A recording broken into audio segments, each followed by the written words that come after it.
నమస్తే శ్రీలీల గారు, welcome to icon politics. నమస్తే అండి. ఎస్ మ్యామ్, నిన్న జగన్మోహన్ రెడ్డి గారు ప్రెస్ మీట్ పెట్టారు. అక్కడ ఉన్న వైఎస్ఆర్సీపీ కార్యకర్తలతో, ముఖ్య నాయకులతో మొత్తం మాట్లాడడం జరిగింది. సో చంద్రబాబు నాయుడు గారి పరిపాలన మీద, రాక్షస పరిపాలన మీద ఆ, జగన్మోహన్ రెడ్డి గారు కామెంట్ చేయడం జరిగింది. సో దాని పట్ల మీ స్పందన ఏంటి మ్యామ్?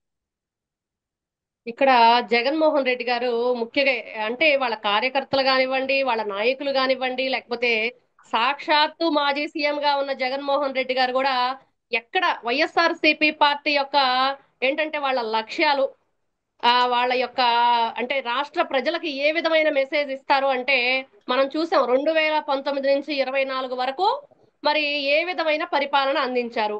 మరి ఏ విధంగా వాళ్ళ ప్రజా ప్రతినిధులుగా ఉండి వాళ్ళు చేసిన పనులేంటి, వాళ్ళు ఏ విధంగా ప్రజల్ని హింసించారు, అంటే ఒక ప్రజా ప్రతినిధిగా ఉండవలసిన వ్యక్తి ఏ విధంగా ఉండాలి, మరి ప్రజల్ని ఏ విధంగా ఆదుకోవాలి అనేది మర్చిపోయి ముఖ్యంగా ఇక్కడ చూసుకుంటే మనం మద్యం కుంభకోణం మరి ఏ ఉమ్, విధంగా ఈ రోజున దాదాపుగా ఏ 38 వరకు ఉన్నారు. అంటే ఇక్కడ వాళ్ళ డిస్కషన్ లో నడిచిన మీటింగ్ లో ఏం నడిచిందంటే అంటే ప్రజల ప్రాణాలు పోయినా పర్లేదు, మా ఖజానాలోకి మాత్రం డబ్బులు కావాలి. ముఖ్యంగా కరోనా టైంలో చూస్తే కరోనాకి మరి ఈ విధంగా ఇబ్బంది పడుతుంది రాష్ట్రం అన్నప్పుడు సాక్షాత్తు అప్పుడు సీఎం గా ఉన్న జగన్మోహన్ రెడ్డి గారు మాట్లాడిన మాటలు ఏంటంటే మరి కరోనా టైంలో ఒక పారాసెటమాల్ వేసుకోవాలి, బ్లీచింగ్ పౌడర్ చల్లుకోవాలి, లేకపోతే ఏమన్నాడు ఇంకా దానితో సహజీవనం చేయాలి అని చెప్పి గొప్ప మెసేజ్ ఇచ్చిన మహానుభావుడు జగన్మోహన్ రెడ్డి. దీంతోనే అవును. తెలిసిపోతుంది మనకి ఒక సీఎం అంటే ఎలా ఉండాలి అనే విషయాన్ని మర్చిపోయిన వ్యక్తి అతను. మరి అప్పుడు దానికైనా కరోనాకైనా మందు అవసరం లేదు కానీ మరి ప్రజలకి ఏదైతే వాళ్ళ బ్రతుకుల్ని చీకటి మయంలోకి నెట్టిందో ఆ మందు మాత్రం కావాలని చెప్పేసి మందు బాబుల్ని క్యూ లైన్ లో నిలబెట్టడానికి సాక్షాత్తు చదువు చెప్పే గురువుల్ని వాలంటీర్లుగా పెట్టిన ఘనుడు ఈ జగన్మోహన్ రెడ్డి గారు. మరి ఇట్లాంటి ఈ పనులు చేసిన వీళ్ళంతా ఈ రోజున ఒక్కొక్కరుగా వచ్చి కూటమి ప్రభుత్వం గురించి మాట్లాడటం, అదే విధంగా మనం చూస్తూ ఉన్నాం ఏం మాట్లాడుతున్నారు అంటే వీళ్ళు. మొన్న కూడా రోజా గారు మాట్లాడుతున్నారు అంటే తప్పుడు పనులు చేసి జైలుకి వెళ్లే వాళ్ళు మరి భయపడాలి కానీ తప్పుడు ఏదైతే కేసులు పెడుతున్నారో దానికి భయపడాల్సిన అవసరం లేదని. కానీ ఈ రోజున ఉమ్, ప్రజలందరికీ అర్థమైంది ఏంటంటే మనం చూసాం 2019 నుంచి 2024 దాకా వాళ్ళు చూసిన పరిపాలన ఏదైతే ఉందో జగన్మోహన్ రెడ్డి గారిది, మరి 2024లో వాళ్ళు ఇచ్చిన మెసేజ్ ప్రజలు అంటే జగన్మోహన్ రెడ్డి నేను బటన్ నొక్కాను బటన్ నొక్కాను బటన్ నొక్కానంటే ప్రజలందరూ ఒకే ఒక బటన్ నొక్కారు, ఓటు బటన్ అని. మరి ఆ ఓటు బటన్ తో 151 నుంచి 5 తీసేసి 11 పెట్టేసి వాళ్ళని 11కు పరిమితం చేసి ప్రతిపక్ష హోదా కూడా లేకుండా పక్కన కూర్చోబెట్టిన వైనం. అయినా కూడా మేము ఇంతే ఉంటాం, మా ప్రవర్తన ఇంతే, మా ఏదైతే మా ఇది ఉందో మేమంతా ఇలానే ప్రవర్తిస్తాము, ప్రజల పట్ల మాకుండే ధ్యేయం ఇదే, మా పార్టీని ఏ విధంగా ముందుకు తీసుకెళ్లాలని చెప్పేసి మనం చూసాం. అమరవీర్ మురళీ నాయక్ దగ్గర వీళ్ళు చేసిన వీరంగం ఏంటో. మేము పిల్ల సైకోలో మా పెద్ద సైకో కోసం మేము ఇలానే జై జగన్ అంటాం గాని జై హింద్ అని గాని జై భారత్ మాతాకి అని గాని మేము మాట్లాడమనేది. వీళ్ళ గురించి మ్యామ్ ఇక్కడ చెప్పుకోవాలంటే మ్యామ్ ఇక్కడ మనం చూసుకుంటే మ్యామ్, మీరు ఇందాక రోజా గారి ప్రస్తావన కూడా తీసుకొచ్చారు. నారావారి నరకాసుర పాలన అని అప్పుడు రోజా గారు అని అన్నారు. అండ్ నెక్స్ట్ ఇప్పుడు జగన్మోహన్ రెడ్డి గారు చంద్రబాబు నాయుడు గారి గురించి, పరిపాలన గురించి మాట్లాడే పరిస్థితి మనం చూస్తున్నాం. ఇంత రాక్షస పరిపాలన ఎన్నడూ ఏ రాష్ట్రంలో జరగలేదని జగన్మోహన్ రెడ్డి గారు అంటున్నారు. సో దీని పట్ల మీరేమంటారు? మీరు ఏ బుక్ లో ఉన్నా రాసుకోండి, దాని తర్వాత సినిమా నేను చూపిస్తాను అని జగన్మోహన్ రెడ్డి గారు చెప్పారు. దాని పట్ల మీరేమంటారు? ఇక్కడ రోజా గారు మనం మాట్లాడినప్పుడు ఆ ప్రెస్ మీట్ గురించి నేను కూడా గతంలో కౌంటర్ ఇచ్చాను మాట్లాడిన వెంటనే.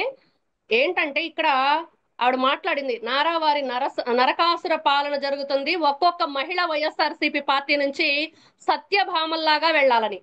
అమ్మా మీరు సత్యభామలు కాదు, అసత్యభామలు.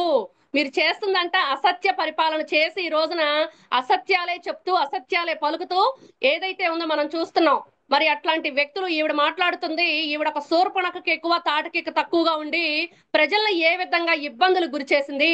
ఈ రోజున ఒక మహిళగా ప్రతి ఒక్క మహిళ సిగ్గుపడితే రోజా గురించి మాట్లాడుకోవాలంటే. మరి గతంలో సాక్షాత్తు అందరూ కూడా ప్రెస్ ముందు ఏం మాట్లాడిందండి, ఎంత భయంకరమైన మాటలు. ఏ స్త్రీ అయినా అట్లాంటి పదాలు యూజ్ చేస్తుందా? మొన్న చూసాం తిరుపతిలో గోవుల గురించి ఒక పెద్ద డ్రామా నడిపి భూమన కరుణాకర్ రెడ్డి గారితో ఈవిడ చేసింది ఏంటంటే అక్కడ వీరంగం. మరి ఆడంగి వెదవల్లారా అని మాట్లాడిన మాటలు అంటే ఒక స్త్రీగా అవును. నాకు ఆ మాట పలకటానికి కూడా చాలా జుగుప్సాకరంగా, ఎంత భయంకరంగా ఆవిడ మాట్లాడింది, ఎంత ఘోరాతి ఘోరంగా వీళ్ళు ఉన్నారంటే వీళ్ళు స్త్రీలా. ఈవిడతో పాటు రోజారాణి అని ఒక ఆవిడ, ఇంకా ఆవిడ నోరు తెరిస్తే ఇంకా డ్రైనేజ్ కంటే ఇంకా దరిద్రంగా ఉంటుంది. అంత భయంకరంగా హోమ్ మినిస్టర్ గారిని గతంలో మాట్లాడింది. ఒకప్పుడు అనిత గారిని ఆవిడ మాట్లాడిన మాటలు ఈ రోజున అవన్నీ కూడా వైరల్ అవుతున్నాయి. మరి వీళ్ళ గురించి చెప్పుకోవాలంటే మీరన్నట్లుగా మరి రోజా అయితే ఆ మాటలు మాట్లాడింది, జగన్మోహన్ రెడ్డి గారు మరి ఉమ్, ఆయన కూడా ఏదైతే చెప్తున్నారో కూటమి ప్రభుత్వం గురించి సినిమా చూపిస్తా. జగన్మోహన్ రెడ్డి గారు చూపించిన సినిమాలన్నీ క్రైమ్ పిక్చర్స్, హర్రర్ ఉమ్, పిక్చర్స్, మరి రక్త చరిత్ర, ఇవన్నీ కూడా ఆయనకు సరిపోతాయి. గతంలో నారా చంద్రబాబు నాయుడు గారు చెప్పారు ఇలాంటి వ్యక్తులు మరి పరిపాలనలోకి వస్తే పులివెందుల పంచాయతీనే కనిపిస్తుందని. మరి పులివెందుల పంచాయతీ ఏముంది? రాజారెడ్డి రాజ్యాంగం నడిపించి ఏ విధంగా దుర్మార్గమైన పరిపాలన చేశారు వీళ్ళు. మరి ఎంత ఘోరాతి ఘోరంగా రాష్ట్రాన్ని సర్వనాశనం చేశారు. ఎన్ని సంవత్సరాలు వెనక్కి వెళ్ళిపోయింది. యువతకి ఉద్యోగాలు లేవు, మరి డిఎస్సి లేదు. మనం చూసాం ఏపీపీఎస్సి అండి, ఏం చేశారు వీళ్ళు? ఒక అవును. విద్యార్థులు ఎంత కష్టపడి చదువుకుంటే కారు డ్రైవర్ భార్యల చేత వీళ్ళు ఈ విధమైన పరీక్షా పేపర్లు కనీసం ఆన్సర్ షీట్ కూడా ఓపెన్ చేయకుండా వాళ్ళు మేము ఇచ్చిన డిజిట్స్ వేసేయండి అన్నారంటే ఎంత ఘోరాతి ఘోరం. ఈ ముఖ్యమంత్రి ఆధ్వర్యంలో జరిగిన ఈ ఘోరాలు, ఈ నేరాలు, వీళ్ళ నేర చరిత్ర, వీళ్ళు ఈ రోజున కూటమి ప్రభుత్వం గురించి మాట్లాడటం సిగ్గుచేటు, చాలా సిగ్గుచేటు.